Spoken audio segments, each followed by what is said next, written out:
멍하니 바다를 바라보고 있는 중년의 한 남자. 그 남자의 청춘은 아직 그 바다에 머물러 있었다. 외딴 시골 어느 마을.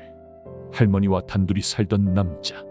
없는 살림에도 남자의 밥은 늘 따뜻했다. 20살. 다녀올게요, 할머니. 남자에게 군 생활은 버틸만 했다. 그런데 어느 날 할머니가 아프다는 말을 들었다. 그때부터가 남자에겐 지옥 같았다.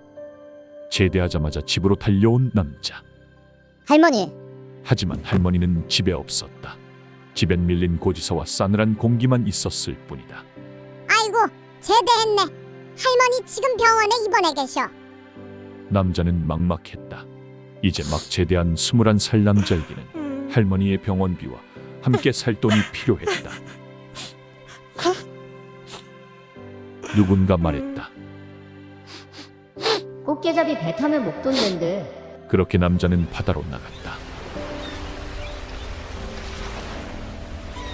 배에서는 선불로 돈을 땡겨줬다. 남자는 그 돈을 할머니의 병원비로 모두 드렸다. 이제 6개월 뒤에 돌아오면 할머니랑 행복하게 살 수 있겠지? 바다에선 휴대폰도 터지지 않았다. 먹을 물이 부족해 씻지 못하는 건 다반사였다. 무엇보다 힘든 건 고된 일이었다.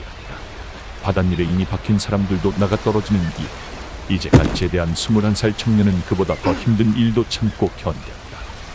바다 위에서의 생활이 벌써 3개월이 지났다. 늘상 오는 비였지만 이번 바람은 심상치 않았다.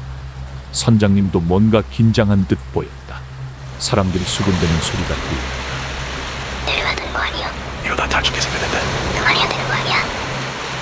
2003년 대한민국을 강타한 태풍 매미가 몰려오고 있었다. 몸을 가눌 수 없는 바람에 이리저리 부딪히고 있었을 때 집채만한 파도가 배 위를 덮쳤다.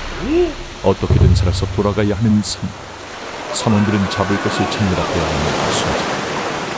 선장은 잡아놓은 개통발이 바다에 빠졌고 선원들에게 소리를 질렀다.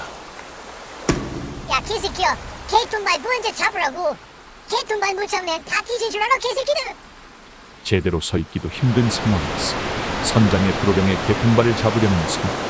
점점 더 벗어지는 파도가 다시 한번 배 위로 몰아쳤다. 남자는 배 위에서 미끄러져 바닥에 부딪혔다.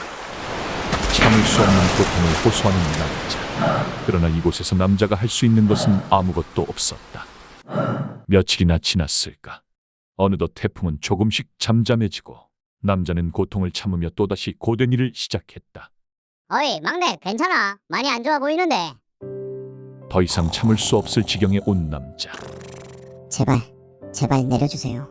더 이상 참을 수 없을 것 같아요. 아직 다 잡지도 못했는데 뭔 소리 하는겨? 엄살 피지 말고 퍼뜩 일어나서 일해라, 개새끼야. 남자는 누구에게든 연락해보려 했으나 휴대폰은 터지지 않아. 누구에게도 연락할 수도 없던 그때 기적처럼 안테나가 잡히기 시작했다. 살았다. 열흘 만에 해양경찰에 의해 구조된 남자.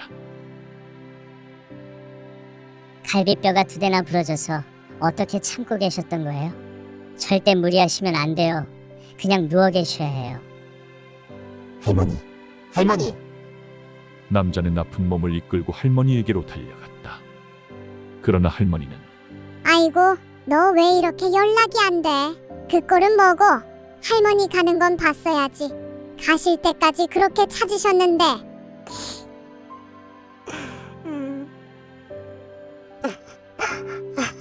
한 입만 더 먹자. 아유, 착하네 우리 승혁이. 벌써 졸업이라니. 언제 이렇게 다 컸어? 할머니, 내가 꼭 호강시켜 줄 테니까 절대 아프면 안 돼. 지금도 할미는 충분히 행복해.